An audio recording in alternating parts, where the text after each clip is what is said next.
peut avoir un peu plus de lumière sur les gens. J'aime bien voir les yeux des gens auxquels je parle. C'est possible?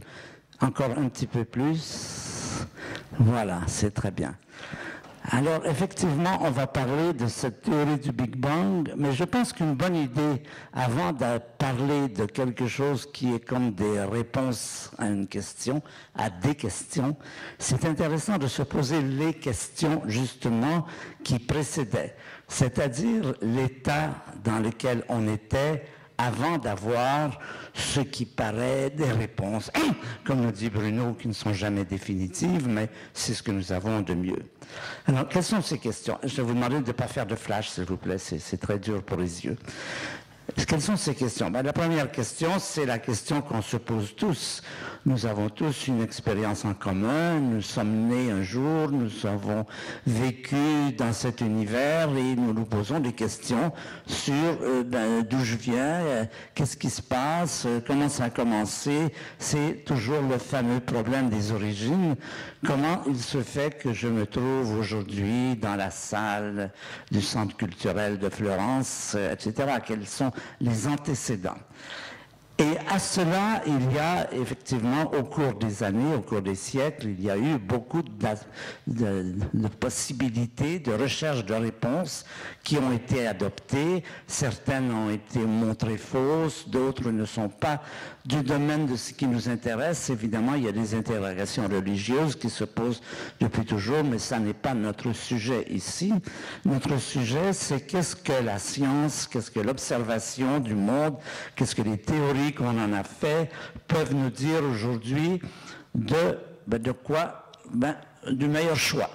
C'est un peu comme quand vous achetez une voiture. Vous allez dans une revue, que choisir, vous regardez, vous voyez, on vous décrit les différentes voitures avec leurs qualités, leurs défauts. Et puis, à la fin, on vous dit, nous, ce qu'on vous recommande, c'est ceci.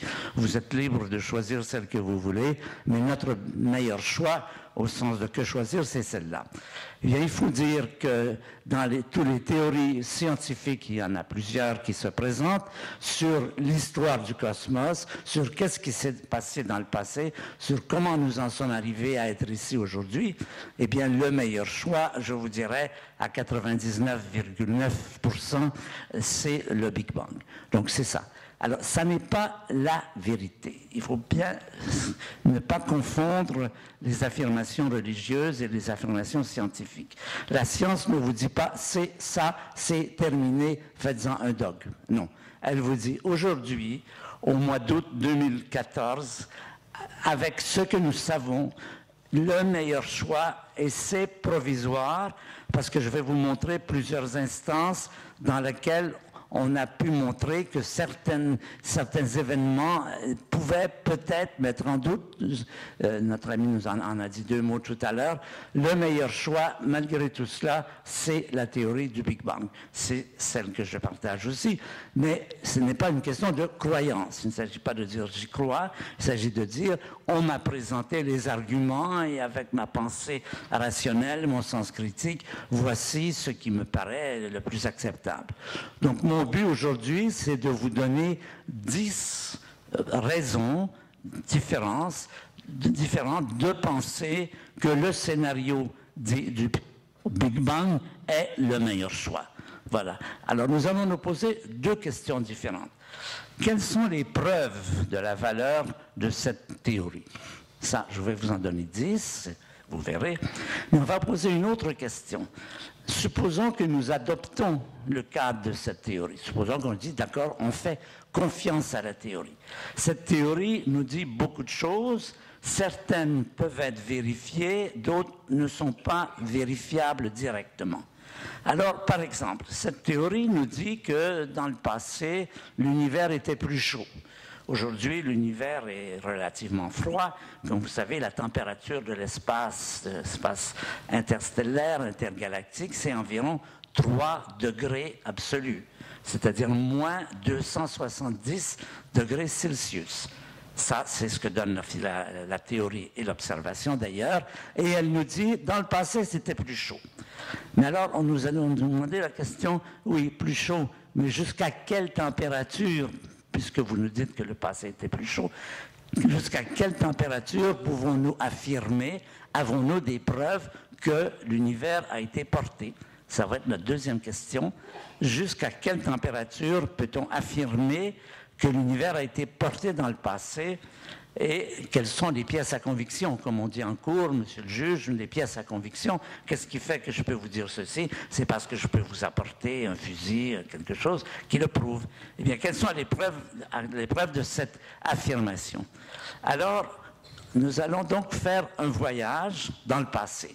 Nous allons partir dans le passé, ça veut dire partir d'aujourd'hui. Là, je ne parle pas du temps zéro dont on parle souvent, du Big Bang, il y a 13 milliards d'années, etc. Je parle d'aujourd'hui.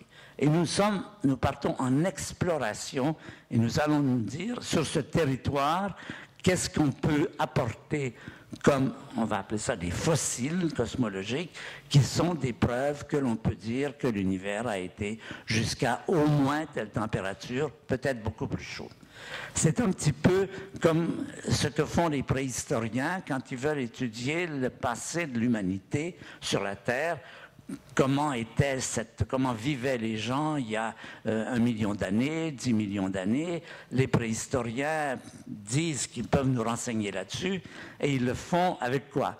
Avec des fossiles. C'est parce qu'ils sont allés faire des fouilles, ils sont allés dans les lieux où ces gens vivaient, ils ont trouvé des pierres sculptées, des feux de foyer, des cendres de feux de foyer, des pointes de flèches, et avec la force de ces fossiles, ils peuvent dire « je peux vous affirmer que les gens mangeaient ça, faisaient ça, etc. » Donc, l'important au cours de tout cela, c'est toujours d'avoir des fossiles. Ce ne sont pas des fossiles, ce ne sont pas des os de rennes sculptés, bien sûr. Ce sont des fossiles plus physiques, plus cosmologiques, des rayonnements, des atomes qui nous permettent d'affirmer que ces atomes ou ces rayonnements datent d'un certain passé et qu'ils peuvent nous décrire comment était l'univers à cette époque. C'est un peu tout le jeu que nous allons faire.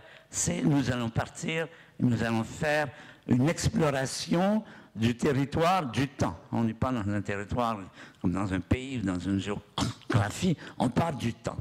Et notre premier explorateur, c'est celui qui a d'ailleurs introduit cette idée dont les observations nous ont montré qu'on avait des documents, effectivement, qui nous permettent d'explorer le passé. Alors, qu'est-ce qu'il a fait, Hubble? Eh bien, c'est celui qui nous a révélé le monde des galaxies. On peut dire, il y en a beaucoup, il n'est pas seul. Je vais souvent citer une personne, mais bien sûr, il y a tous les collaborateurs autour. Je les prends d'une façon un peu emblématique. En particulier, grâce à lui, et grâce au télescope qui porte son nom aujourd'hui, nous avons une image de l'univers. Question, de quoi ça a l'air l'univers vu à très très grande échelle, la plus grande échelle possible? Eh bien, nous avons un document aujourd'hui, un document important, qui nous montre de quoi ça a l'air l'univers. L'univers, c'est une collection de galaxies. Il y a beaucoup de galaxies. Nous savons qu'il y en a au moins 100 milliards de galaxies comme la nôtre, comme Andromède, comme toutes ces galaxies, qui sont éparpillées, parsemées un peu partout dans l'univers. Et voilà un document qui nous montre un peu de quoi ça a l'air l'univers des galaxies. Chaque point ici est une galaxie qui contient à peu près 100 milliards d'étoiles. Donc, il y a 100 milliards de galaxies avec 100 milliards d'étoiles. Ça, c'est la structure de notre univers. Ce que Hubble a montré, c'est que cet univers, dont vous voyez là une coupe, ce n'est pas immobile, que ça bouge là-dedans. C'est lui qui a découvert que les galaxies sont en mouvement. Et dans un mouvement extrêmement particulier. Ce n'est pas du tout un mouvement aléatoire, ils ne vont pas ici comme ça, devant, derrière. Ils vont dans un mouvement très organisé, qui je décris ici par ce petit dessin. Chaque petit point est une galaxie. Chaque flèche indique son mouvement. Petite flèche, petit mouvement. Grande flèche, grand mouvement. Voilà la découverte fondamentale de Hubble. L'univers est en expansion.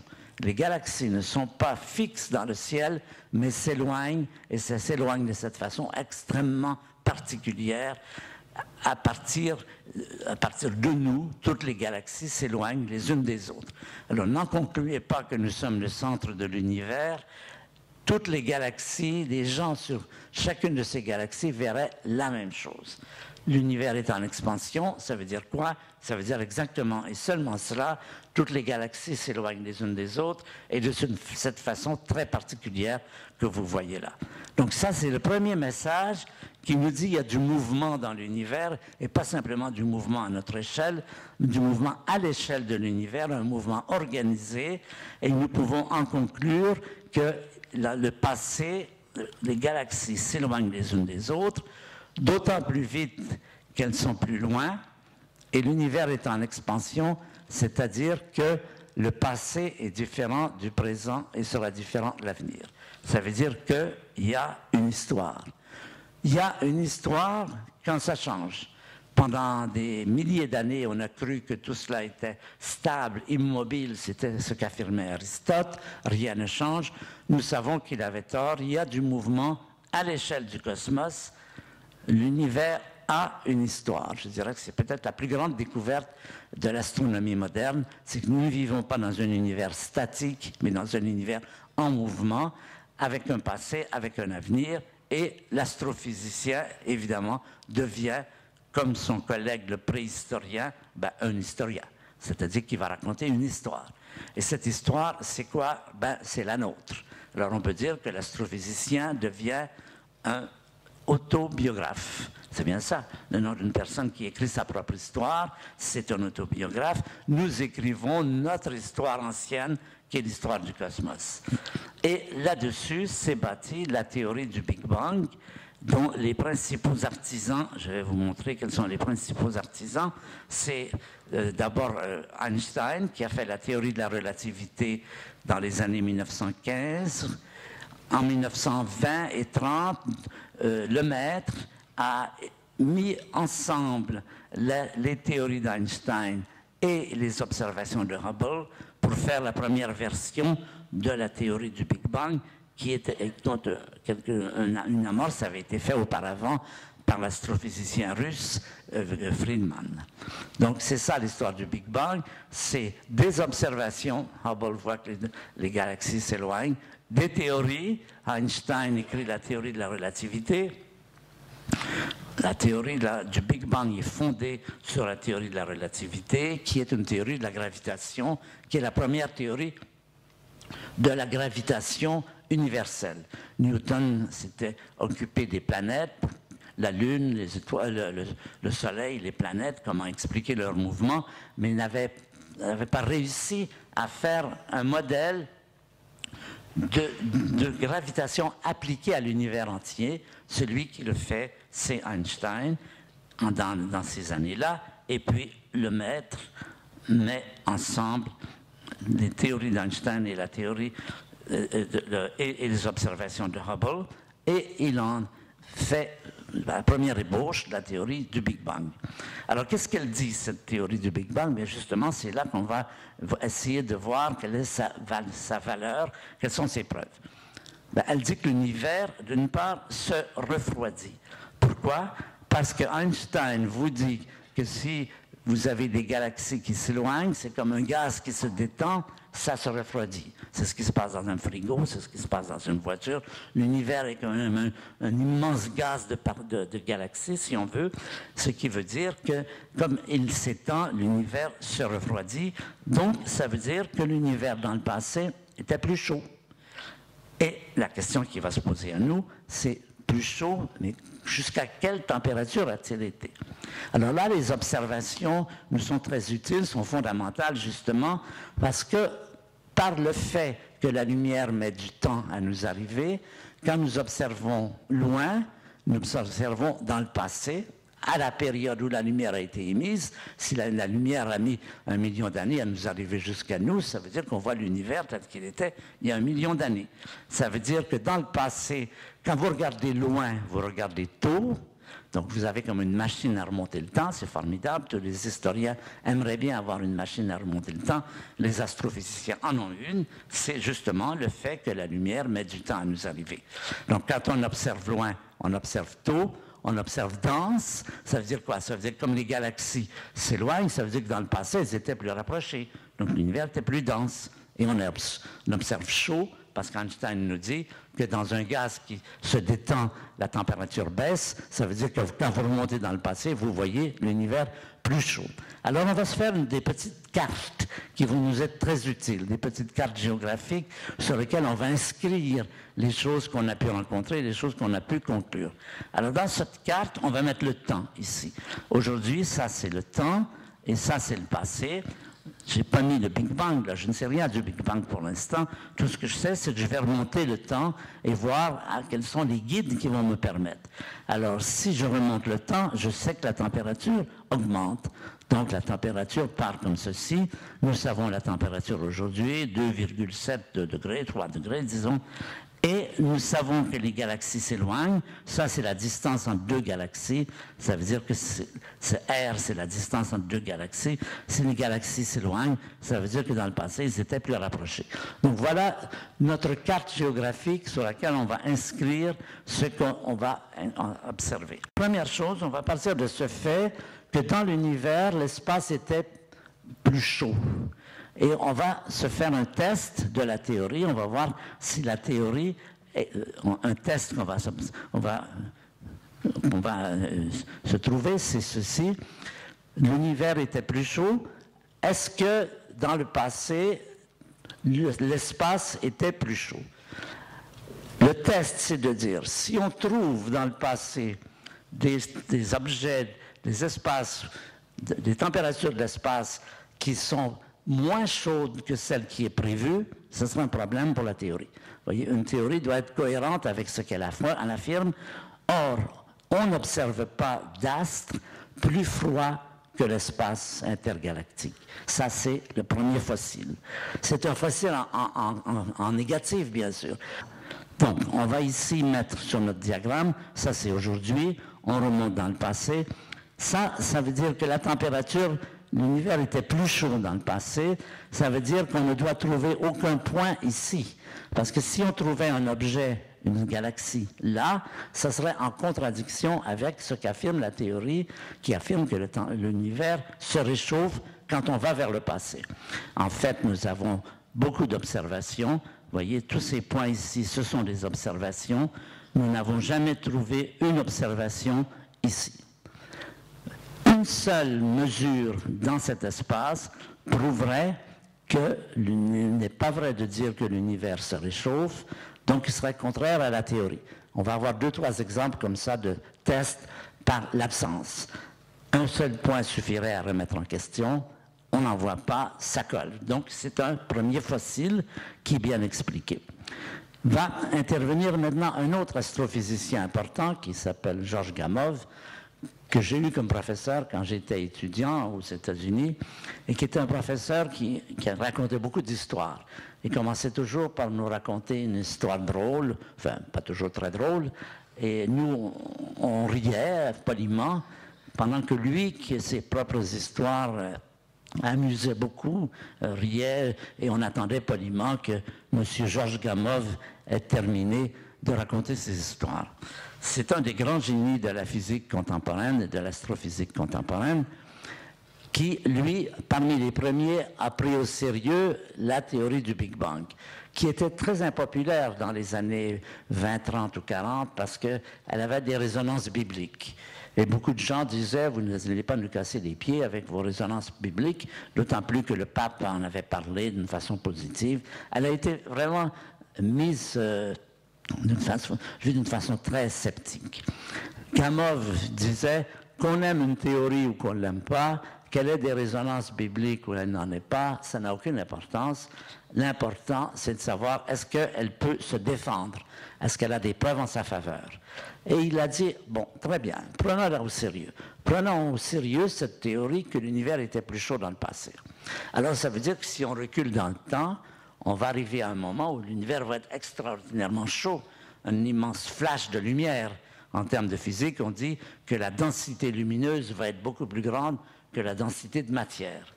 Et il s'est dit, mais alors, ce flash de lumière qui était présent au début, est-ce qu'il a complètement disparu? Est-ce qu'il en reste encore quelques traces? Est-ce qu'il reste des vestiges, des fossiles, justement, qui nous prouveraient que vraiment c'est le cas, que vraiment l'univers a été plus chaud dans le passé? Donc, il s'est dit, nous allons essayer de découvrir s'il reste encore quelques vestiges, quelques rayonnements qui viendraient de ces premiers temps de l'univers et qui nous prouveraient que la théorie est valable, c'est-à-dire qu'il y a fait vraiment beaucoup plus chaud dans le passé. Alors, il est parti de cette idée qui vient de la théorie d'Einstein, que l'univers s'obscurcit. Il s'est dit, ça veut dire qu'il était plus chaud. Mais plus un corps est chaud, c'est ce que la physique nous apprend, plus il est lumineux, plus il émet de la lumière. Vous le savez, si vous avez déjà visité une forge, le fer, quand vous le chauffez, à un moment donné, devient rouge, lumineux. Et puis après, il passe à l'orange, il passe au jaune, il passe au bleu, etc. Il remonte l'arc-en-ciel. La matière chauffée remonte l'arc-en-ciel en fonction de sa température. Donc il s'est dit, si l'univers était plus chaud dans le passé, ça veut dire qu'il était plus lumineux. Cette lumière qui était présente à cette période, est-ce qu'il en reste quelque chose? Eh bien, très exactement, comme Gamow l'avait prévu en 1948, en 1965, deux astrophysiciens, messieurs Wilson et qui se souvient du nom de Penzias et Wilson, merci, découvrent effectivement un rayonnement lumineux qui a exactement la forme prévue par la théorie de Gamow. Ça, c'était vraiment une grande découverte, c'est-à-dire une preuve que, fossile numéro 3, le rayonnement fossile a été découvert par Penzias et Wilson en 1965. Il a été émis, ça on le sait après coup, il y a 13,7 milliards d'années, et l'univers avait à cette période à peu près 380 000 ans. Ce n'est pas tout à fait le Big Bang, mais c'est très proche. Entre 380 000 et 13,7 milliards d'années, vous voyez qu'on était vraiment très proche. Eh bien, ce rayonnement, qu'on appelle le rayonnement fossile, je vais vous le montrer, vous l'avez probablement déjà vu. Je vais vous le montrer parce que c'est un document humain très important. Ça a été vraiment la véritable preuve de la valeur de l'affirmation que l'univers était beaucoup plus chaud dans le passé, c'est-à-dire une des preuves de la théorie du Big Bang.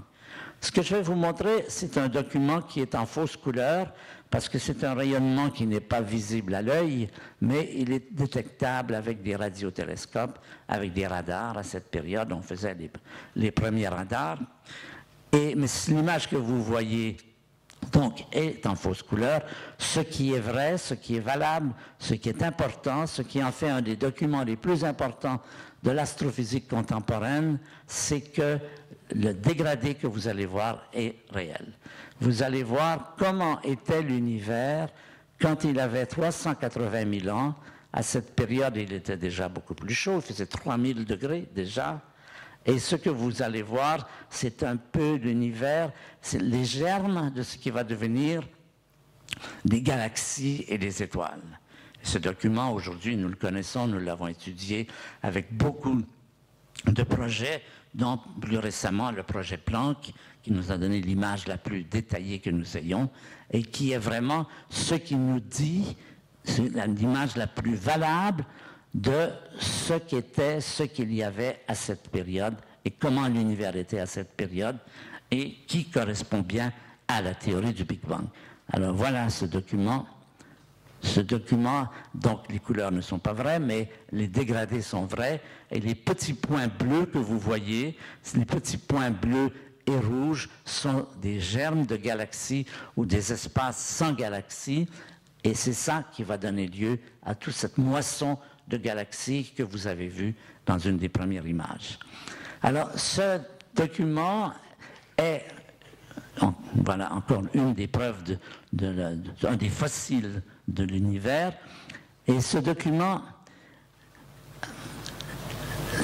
la distribution des intensités lumineuses dans ce document est exactement celle qui est prévue par la théorie formulée par Gamow à mieux de 1%. C'est vraiment une des preuves les plus importantes de la théorie du Big Bang. Et vous allez voir maintenant, ici, dans ce document, c'est toute la distribution des longueurs d'onde émises dans ce rayonnement fossile. Alors, les points, ce sont les observations. La courbe en plein, elle n'a pas été tracée après les points, mais avant les points. C'est-à-dire que c'est la courbe qui décrit ce que prédit la théorie du Big Bang, et vous voyez comment tous les points sont très exactement sur la courbe. C'est ça qui est ce formidable accord entre la théorie et l'observation, qui est un des documents les plus importants en faveur du Big Bang. Alors, j'ai mis deux courbes ici. J'ai mis la courbe prévue pour le Big Bang, c'est celle qui est en plein, et j'ai mis une autre courbe qui est prévue par une autre théorie du début de l'univers ou de la cosmologie, qui a été très populaire à un moment donné, qui disait si la lumière des galaxies nous apparaît de plus en plus rouge quand elles sont plus loin, c'est justement la preuve de leur mouvement, enfin qu'on peut interpréter par le mouvement. À un moment donné, on essayait de l'interpréter en disant les photons se fatiguent. Plus les étoiles sont loin, plus ils perdent de l'énergie. Cette théorie maintenant qui est complètement remise, qui est complètement inacceptable, effectivement, vous avez là la preuve du choix du Big Bang. Si vous choisissez la théorie que la lumière se fatigue, vous avez la courbe en rouge. Si vous prenez le Big Bang, vous avez la courbe en bleu. Alors vous voyez très bien que celle qui colle le mieux, je vais parler de meilleur choix, celle qui colle le mieux, c'est bien celle-là, c'est la théorie du Big Bang qui donne avec une précision, encore une fois, supérieure à 1% du fait que la raison pour laquelle la lumière des galaxies est rougie, c'est parce qu'il y a ce phénomène d'expansion de l'espace et non pas parce que les photons se fatiguent à voyager. Vous voyez, c'est un bon exemple de comment on choisit des théories avec des tests observationnels qui sont les deux tests que vous voyez là. Alors, ces photons qui nous arrivent de l'univers, ces photons que vous avez vus tout à l'heure, je vais les remettre maintenant parmi l'ensemble de tous les rayonnements que nous recevons de l'univers. Vous allez voir une courbe dans laquelle on a mis tout ce qui nous arrive de l'univers sous forme de photons. Alors, il y a ici les photons de basse énergie qui sont de la radio, ici le millimétrique, ici l'infrarouge, les étoiles, l'ultraviolet, les rayons gamma. Là, vous avez l'intensité, la densité de photons sur toutes ces longueurs d'onde. Celle dont on parle maintenant, c'est celle-ci, celles qui sont autour du millimètre, la longueur d'onde du millimètre. Ça, ce sont les photons du Big Bang. Vous voyez qu'ils sont plus nombreux. Dans le ciel, il y a plus de photons du Big Bang que de photons des étoiles ou des galaxies ou des sources gamma. C'est ça qui est la preuve, l'évidence en faveur de la théorie du Big Bang. Évidemment, ces photons ont très peu d'énergie. L'énergie, c'est des millièmes d'électronvolts, alors que les photons de la lumière, c'est des électronvolts, et les gamma, ce sont des millions d'électronvolts. Mais en densité de particules, vous voyez qu'il y a plus de photons de rayonnement fossile que de toute autre source. Et en fait, en nombre, par centimètre cube dans l'espace, aussi bien ici qu'il y a environ 400 photons qui nous viennent directement du Big Bang. Et quand vous regardez la télévision et que vous vous mettez à côté d'une chaîne, quand vous changez la fréquence et que vous avez ce qu'on appelle de la neige, vous avez tous vu ça quand vous essayez de mettre au point, eh bien, une partie de ces photons sont des photons du Big Bang. Une partie des photons que vous recevez sur votre télévision et qui font la neige nous viennent directement du Big Bang. Alors ça, c'est donc la preuve, c'est donc une des premières conclusions, et maintenant on va la dire, cette conclusion. Si aujourd'hui nous observons ce rayonnement fossile, c'est que l'univers a été porté alors quantitativement, la température, c'est au moins 3000 degrés. En d'autres mots, s'il n'avait pas été à un moment donné à 3000 degrés, nous n'aurions pas le rayonnement fossile. Vous voyez comment ça fonctionne. On dit, voilà, on trouve un phénomène, le rayonnement fossile, on l'inscrit dans la théorie du Big Bang. La théorie du Big Bang nous spécifie que dans le cadre de la théorie, pour que ce gaz existe, il faut que l'univers ait été porté à 3000 degrés. Alors, il y a deux aspects. Il y a l'aspect, on l'observe, c'est donc une preuve de la théorie du Big Bang. On fait confiance à la théorie du Big Bang. On lui demande à quelle température faut-il remonter pour qu'on puisse observer un rayonnement comme celui-là.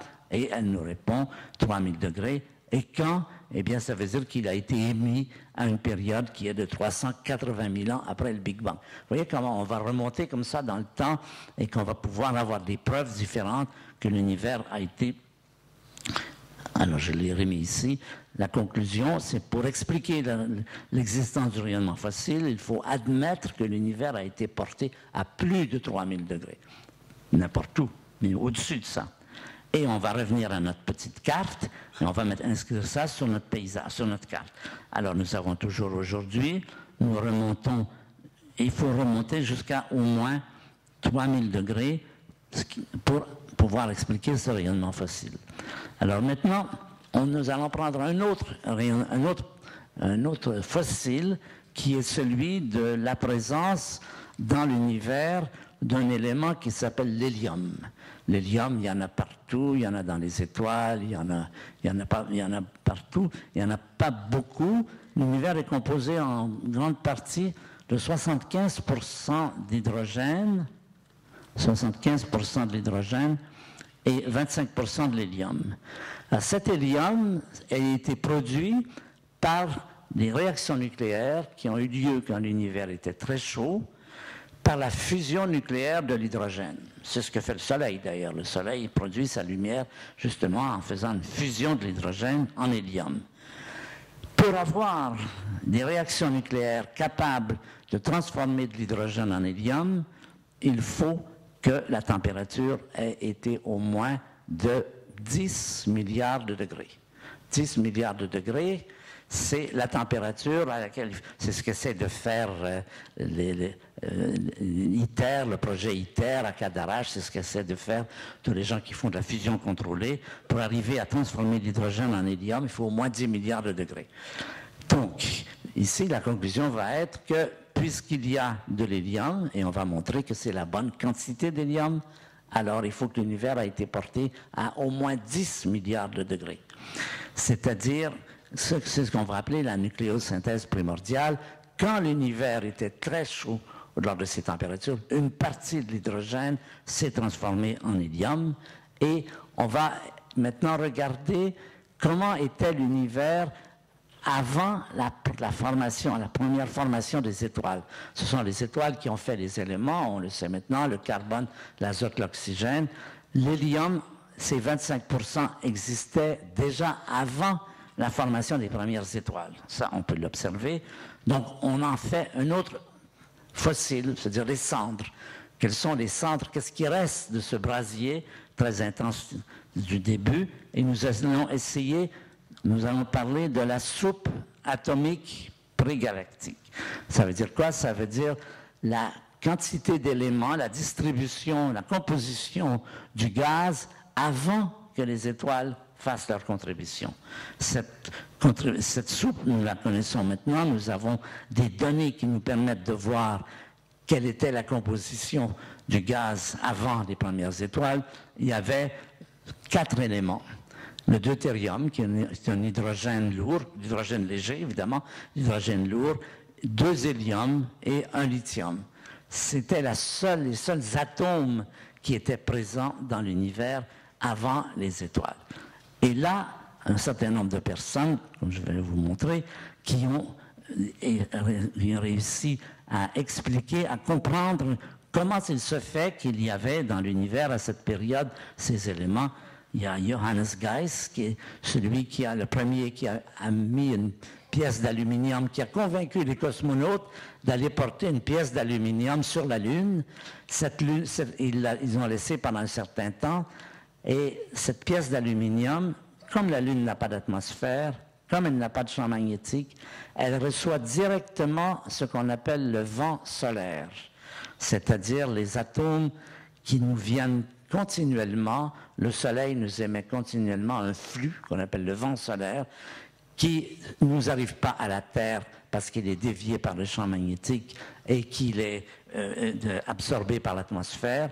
Mais comme sur la Lune, il n'y a pas de champ magnétique et il n'y a pas d'atmosphère, Geiss a eu cette idée d'aller mettre une plaque d'aluminium, de la laisser là pendant un certain temps. Elle a reçu de plein fouet le vent qui venait du Soleil et elle a absorbé dans sa structure, pour la première fois, de la matière venant directement du Soleil. C'était la première fois qu'on avait des échantillons de la matière du Soleil. C'est là qu'on a découvert qu'il y avait effectivement ces atomes qui étaient présents, dont on pouvait montrer qu'ils étaient présents avant la nucléosynthèse stellaire, et d'autres personnes qui ont joué des rôles importants, je n'aurai pas le temps de le décrire, Fred Hoyle, William Fowler. Ce sont les gens qui ont un peu élucidé ces questions. Et le test en question, c'était la théorie du Big Bang fait des prédictions. 25% d'hélium, par exemple, c'est la théorie qui le prévoit. 25% d'hélium, c'est exactement ce qu'on observe. Les abondances mesurées de ces atomes d'hélium 3, de lithium 7 en particulier, sont en accord avec la théorie du Big Bang. Voilà encore un autre phénomène qui confirme la théorie du Big Bang. Ça, c'était le fossile numéro 4. Le fossile numéro 5 dit ceci: ces atomes, ce gaz prégalactique qui contient le deutérium, l'hélium 3, l'hélium 4, le lithium 7, ne contient pas de carbone, d'azote et d'oxygène. Ces atomes ont été faits par les étoiles. On a pu vérifier, effectivement, c'est encore un thème, une preuve en négatif, si on trouvait dans ce gaz du carbone, de l'azote et de l'oxygène et du fer, on pourrait dire c'est la théorie du Big Bang est prise en défaut, puisqu'elle ne prévoit pas qu'il y en ait, puisqu'on prévoit que ces atomes n'ont pas été formés dans le Big Bang. Alors, la composition chimique justement de ce gaz prégalactique est tout à fait d'accord avec la théorie du Big Bang. C'était les tests 4 et 5. Un sixième, c'est ceci. La physique nous apprend que dans la nature, il y a 3 familles de particules élémentaires différentes. Il y a la famille électronique, celle que nous connaissons, dans laquelle il y a les électrons, il y a les protons, il y a les neutrons et tout cela. Il y a une autre famille qui s'appelle la famille muonique et une autre famille qui s'appelle la famille tauique. En d'autres mots, les observations faites à l'accélérateur montrent qu'il y a 3 familles distinctes qui existent dans l'univers. La question se pose, bien sûr, on en a observé 3, il y en a combien? Est-ce qu'il y en a plus ou bien si on a complété? Cette question se posait déjà dans les années 60-70. Combien y en a-t-il? Parce que le fait d'en avoir observé 3 ne veut pas dire qu'il n'y en a que 3. Ça peut vouloir dire qu'il n'y en a pas plus que ça. En fait, la théorie du Big Bang prévoit qu'effectivement, il doit y en avoir 3. Pour expliquer correctement les populations de noyaux, il faut qu'il y ait 3 et seulement 3 familles. Eh bien, le CERN à Genève, dans les années 80, a pu vérifier qu'effectivement, le nombre de familles dans l'univers est de 3 et pas plus. Donc voilà encore une prédiction du Big Bang qu'elle a passée avec succès. Les expériences au CERN sur la formation d'une particule qui s'appelle la particule Z, qui est fondamentale pour les théories d'interaction faible, la désintégration des neutrons, par exemple, montre qu'il y a 3 familles et pas plus. Et vous allez voir encore la pièce à conviction. Voici une expérience, un résultat d'une expérience qui a été faite au CERN, à Genève, la masse de la particule. Alors, elle dépend, la masse qu'on va observer dépend du nombre de familles. S'il y a 2 familles, vous allez voir cette courbe qui est ici. S'il y a 3 familles, vous êtes là. S'il y en a 4, vous êtes là. Vous voyez que les points qui correspondent aux résultats expérimentaux collent tout à fait avec la courbe qui est ici, c'est-à-dire 3. Donc voilà encore une preuve, nouveau test, passé de façon positive de la théorie du Big Bang.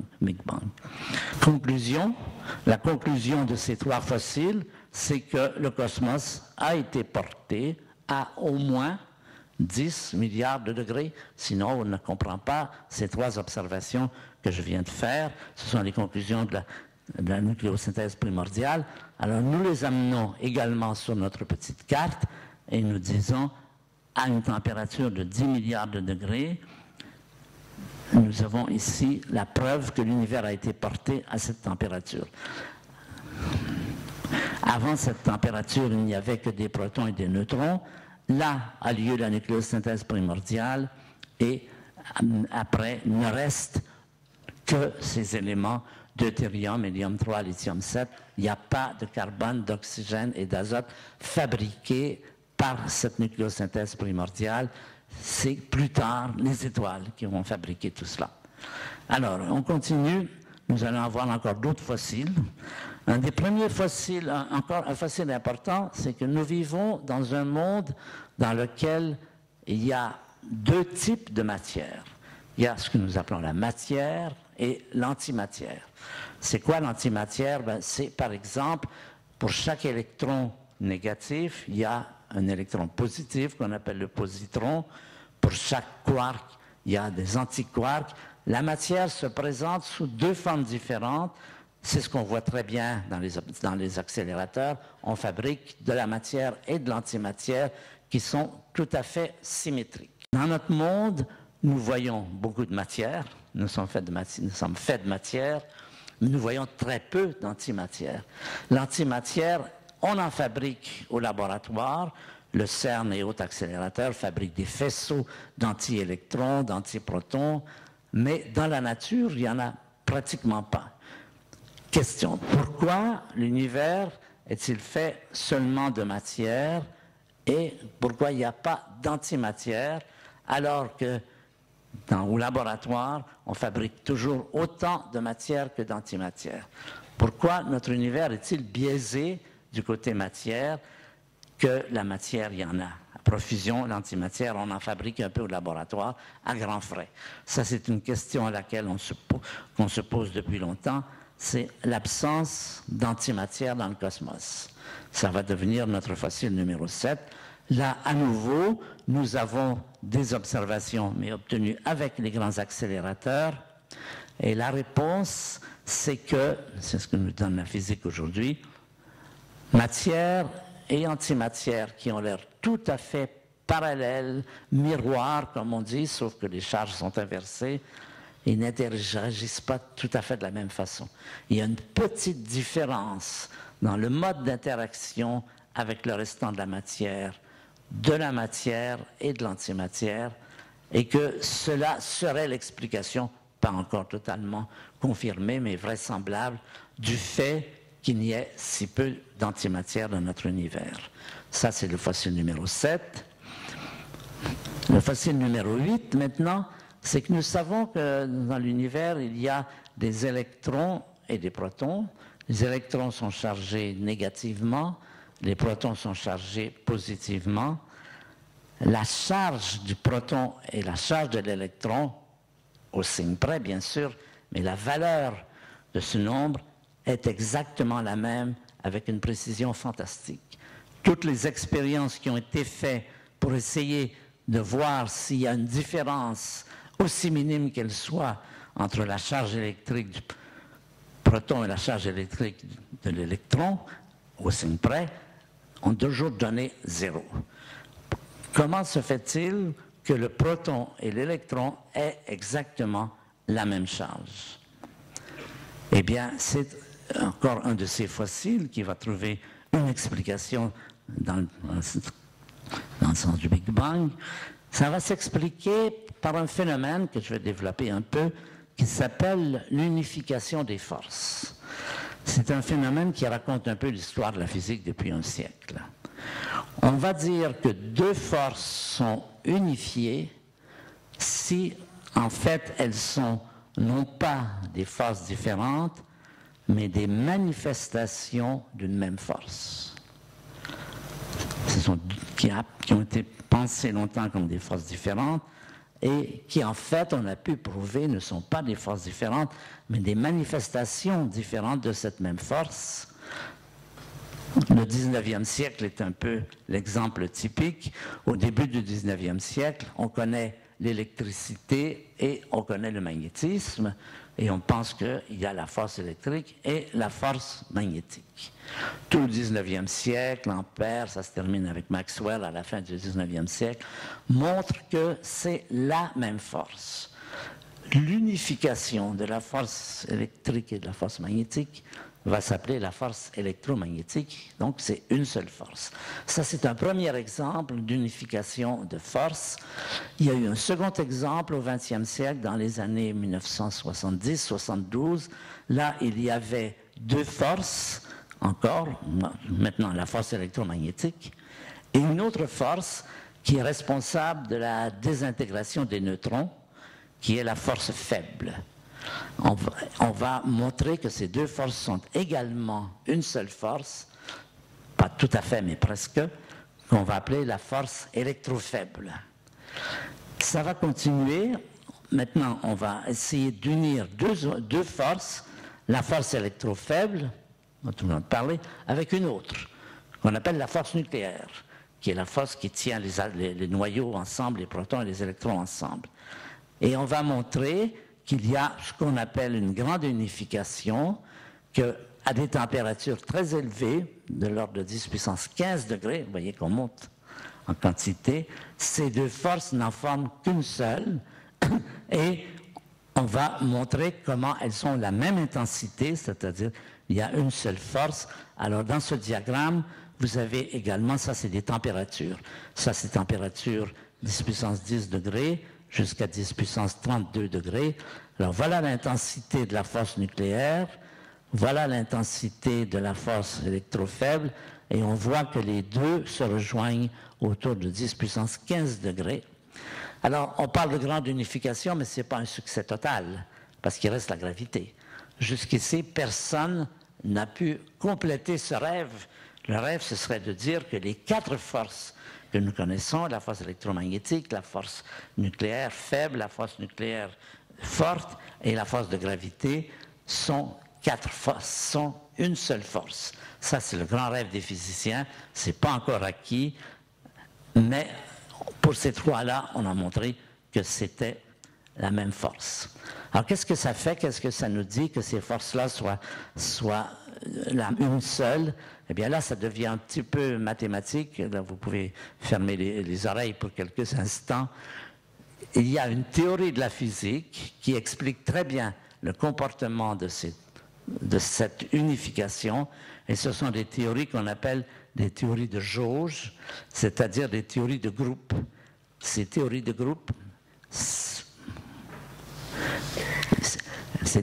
groupe, qui expliquent très bien la physique, oblige l'électron et le proton à avoir exactement la même intensité, la même charge. Ce n'est pas un choix. Le fait qu'on explique tous les comportements de la physique électromagnétique, la physique nucléaire, la physique électromagnétique et nucléaire, qu'on les explique très bien, c'est toujours vous voyez, l'attitude, c'est de dire, si une théorie marche très bien, on peut lui faire confiance. Si on lui fait confiance, on lui fait confiance même dans ce qu'elle affirme, qui n'est pas effectivement mesurable, mais qui est essentiel pour qu'elle soit valable.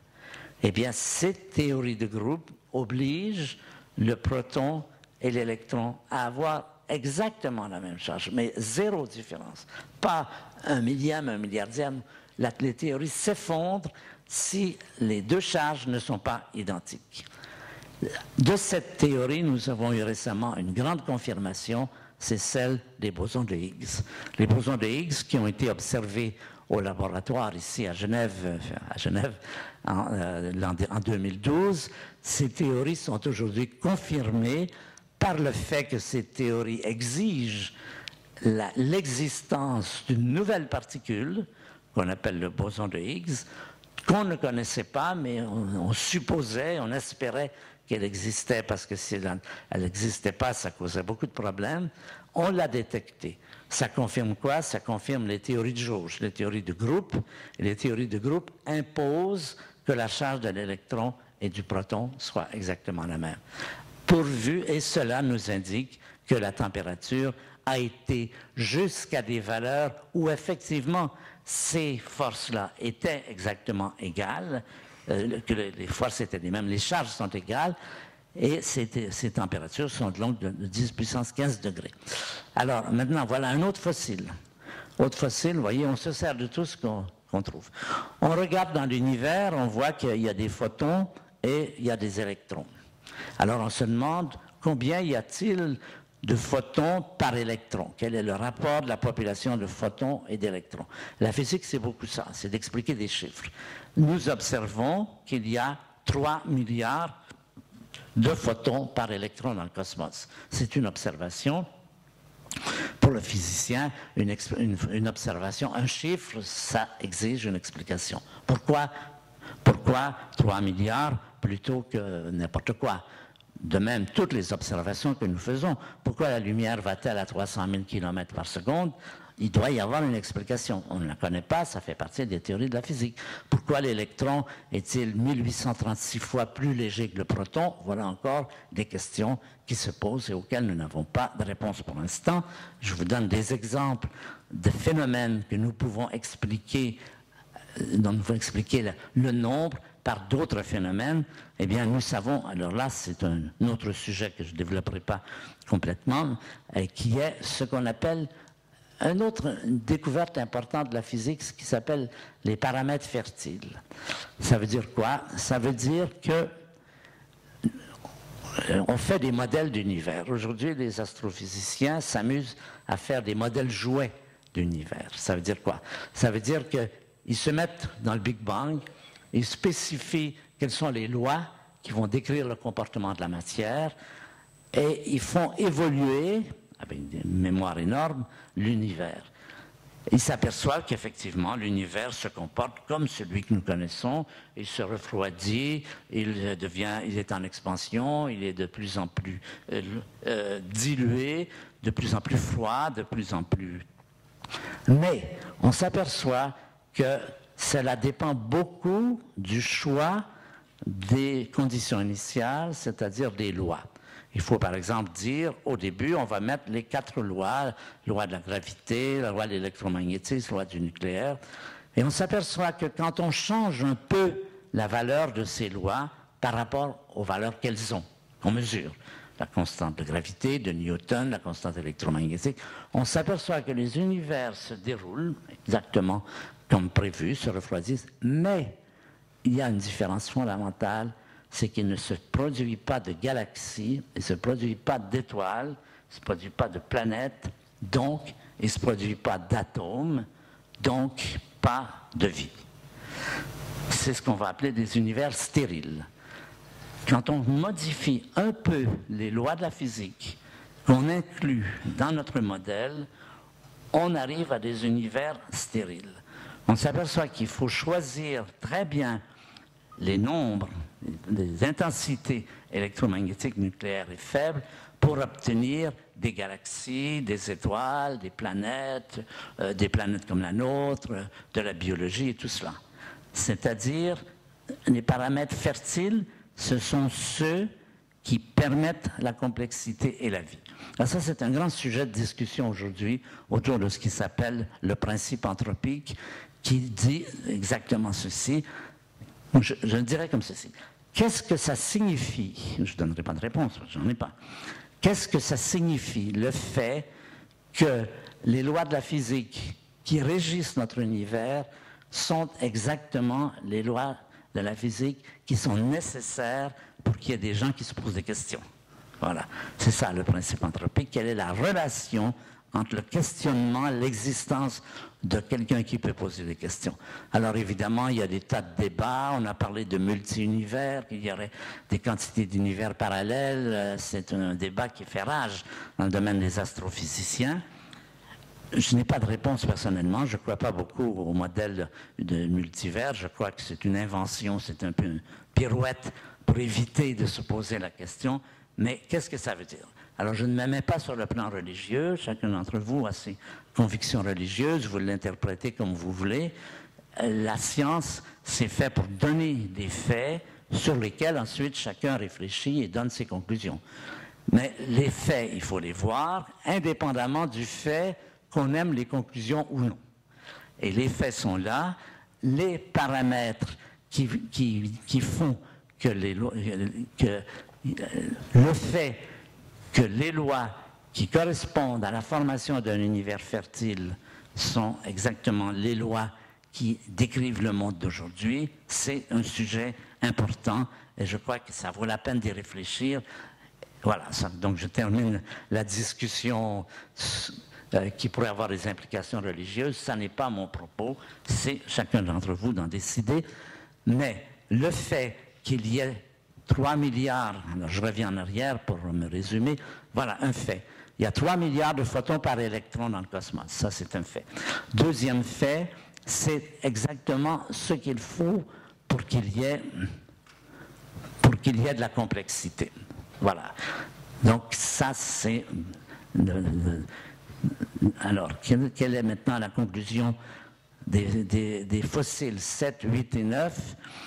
C'est que l'univers a été à au moins 10 puissance 28 degrés. Vous voyez qu'on est rendu au 10 puissance 28 degrés.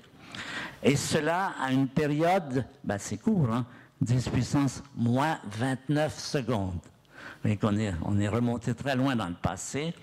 Et c'est l'unification des forces nucléaires faibles et électromagnétiques. C'est les conditions pour que ces 3 forces soient unifiées.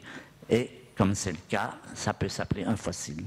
Maintenant, on va passer au dernier fossile. Alors celui-ci est aussi le sujet de beaucoup de débats aujourd'hui. C'est le fossile numéro 10. Le fossile numéro 10, récemment, on a rapporté avoir détecté des ondes de gravité, c'était en 2014, et on les a détectées par le fait que le rayonnement fossile, que je vous ai montré tout à l'heure, est polarisé. C'est-à-dire que les photons du rayonnement fossile, selon la région où vous regardez, sont des photons qui oscillent dans un sens ou dans un autre sens. Cette polarisation serait la preuve qu'il y a eu un phénomène qu'on appelle l'inflation, qui est le fait qu'au début, l'univers s'est accru, s'est grossi très rapidement. Alors, ceci a été vérifié, a été obtenu par une expérience qui s'appelle BICEP, qui est au pôle sud, qui observe le rayonnement fossile, que vous avez vu tout à l'heure. Alors, vous regardez différentes régions du rayonnement fossile et vous observez la polarisation de la lumière. Dans quel sens les photons vibrent-ils? C'est la façon de le dire. Et on a rapporté ce dessin dans lequel vous voyez qu'il y a des régions où la polarisation se fait en un sens et d'autres dans lesquelles elle se fait dans l'autre sens. Cela peut être la preuve qu'il y a eu un phénomène initial qui est l'existence d'ondes de gravité. Je vais vous dire ce que c'est que des ondes de gravité, si vous n'êtes pas familier. Je fais la comparaison avec les ondes électromagnétiques. Comment on fait des ondes électromagnétiques? Vous prenez un bâton et vous mettez une petite charge électrique et vous la bougez comme ça. Ça va émettre des ondes qui sont les ondes électromagnétiques, qui sont la lumière, qui sont ces phénomènes que vous pouvez vous représenter par ce qui se passe quand vous lancez un caillou dans l'eau et que vous voyez les ondes se propager. Ça, c'est une onde électromagnétique. L'onde électromagnétique, c'est le mouvement d'une charge électrique. Une onde de gravité, c'est le mouvement d'une masse, n'importe quelle masse. Si je fais ça, j'émets des ondes de gravité. Mais ces ondes de gravité sont extrêmement faibles. Elles déforment l'espace à grande dimension, mais elles sont tellement faibles que, pour dire la vérité, on n'a jamais réussi à en observer directement. On en a observé indirectement, mais comme elles sont très faibles, il faut que ce soit le mouvement d'énormes masses. Ce n'est pas mon point qui peut être détectable par les ondes de gravité, ce qu'il fait en arrivant jusqu'à vous, c'est par exemple une explosion d'étoiles, une collision d'étoiles. Il faut beaucoup de matière et de la matière très dense. Il faut d'énormes mouvements de masse à grande vitesse. Alors, ces ondes de gravité, on pense qu'il y en a eu de créer au moment du Big Bang, vraisemblablement, c'est pas certain. Justement, on voudrait avoir la preuve qu'il y en a eu de créer. Ces ondes de gravité, vous en auriez ici la manifestation par, dans le rayonnement fossile, l'arrivée de photons qui sont polarisés. Alors, il faut vous dire que cette expérimentation, cette observation est très contestée aujourd'hui. Apparemment, il y a eu ce qui se fait souvent en sciences, les gens qui obtiennent des résultats intéressants les annoncent avant d'avoir vraiment vérifié qu'ils étaient valables. Ça s'est passé il y a quelque temps quand on a annoncé que des neutrinos allaient plus vite que la vitesse de la lumière. Évidemment, ça fait toujours beaucoup d'impact. Ça fait du buzz, comme on dit, d'annoncer que les neutrinos vont plus vite que la vitesse de la lumière. Ils ont été obligés de rétracter, c'était pas bon. On a trouvé quelle était la faute, c'était une faute expérimentale. La question aujourd'hui, c'est est-ce que cette observation des ondes de gravité par ce groupe au pôle sud est vraiment valable ou s'il y a d'autres explications à cette observation. Et ça, c'est très contesté. Bon, je suppose pour l'instant que ça se confirme, ce qui n'est pas sûr du tout. L'expérience Planck, qui observe le rayonnement fossile, devrait nous le dire d'ici quelques mois, devrait nous dire si cette observation est valable ou non. Mais supposons qu'elle soit valable, ça veut dire quoi? Ça veut dire qu'au tout début de l'univers, il y a eu des mouvements, puisque ça prend des mouvements de grande masse, mais vraiment l'univers c'est beaucoup de masse, il y a eu des mouvements qui ont provoqué l'émission d'ondes de gravité qui auraient polarisé le rayonnement fossile, a émis beaucoup plus tard, émis il y a 400 000 ans, mais que vous auriez là un fossile justement dans ces petits dessins, dans ces petits, vous voyez ces petites flèches qui tournent dans un sens ou dans l'autre, c'est la polarisation de la lumière. Nous aurions là la preuve effectivement que la détection d'ondes de gravité par la polarisation dans le rayonnement fossile, si elle est confirmée, cela confirmerait, ça aussi ça reste à caution, là vous êtes dans l'astrophysique qui se fait aujourd'hui très exactement, cela prouverait que l'univers a atteint la température de 10 puissance 32 K. Ça s'appelle la température de Planck.